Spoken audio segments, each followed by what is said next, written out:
পুরান ঢাকার স্বাদ মুঘল খাবার ঐতিহ্য আর রমজানের উৎসবের আমেজ সব মিলিয়ে আইসিসিবি পরিণত হয়েছে ইফতার প্রেমীদের এক অনন্য মিলন মেলায়। 27 রমজান পর্যন্ত 20টি স্টলে চলবে হরেক রকমের খাবারের আয়োজন।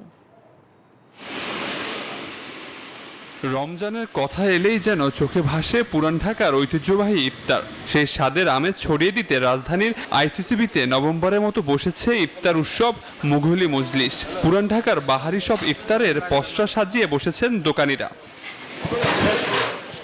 রাজধানীর বিভিন্ন জায়গা থেকে কেউ এসেছেন স্বাদ বদলাতে, কেউ আবার ঐতিহ্যের টানে। পুরান ঢাকায় যেতে পারি না, কিন্তু পুরান ঢাকার সাথে আমরা ভালো একটা মিল খুঁজে পাই, ওই টেস্টটা পাই, এই জন্য আমরা আসি এখানে। পুরান ঢাকাতে অনেক গ্যাদারিং করে যেতে হয় বা একটা সবাই ওইখানে অ্যাবজর্ব করতে পারে না, কিন্তু ওই জায়গাটা মোটামুটি খুবই ভালো। পোলাও, রোস্ট আর লুচি আমার বেশি ভালো লাগে, আর আইসক্রিম। আইসিসিবিতে এক ছাদের নিচে মিলেছে মাটন লেগ, গরুর কালো ভুনা, কাচ্চি, কিমা পরাটা, রুমালি পরাটা সহ নানা মিষ্টান্ন খাবার। খাবারের দামও রয়েছে নাগালের ভিতর, জানিয়েছেন ক্রেতারা। বিরিয়ানিটা একটু মাঝে মধ্যে মনে হয় একটু এক্সপেন্সিভ লাগে, বাট অন্য আইটেমগুলো আলহামদুলিল্লাহ রিজনেবল। আয়োজকরা বলছেন প্রতিদিন হাজার খানেক মানুষ ইফতার কিনতে আসে। দিন দিন এই চাহিদা বাড়বে বলেই প্রত্যাশা তাদের।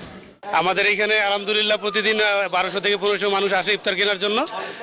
আর আমাদের এখানে প্রচুর বিক্রি হচ্ছে সেটা হচ্ছে আমাদের বিফ তেহারি, কাচ্চি বিরিয়ানি, মোরগ পোলাও, আস্ত মাটন লেগ, আস্ত মুরগি, তারপরে আমাদের বিক্রি হচ্ছে বিফ হান্ডি কাবাব, তারপরে বিক্রি হচ্ছে আমাদের বিফ কালো ভুনা, আমাদের রেশমি জিলাপিটা বিক্রি হচ্ছে আলহামদুলিল্লাহ খুব ভালোই। আগামী 27 রমজান পর্যন্ত আইসিসিবিতে চলবে এই ইফতার বাজার। আবির হোসেন, নিউজ 24, ঢাকা।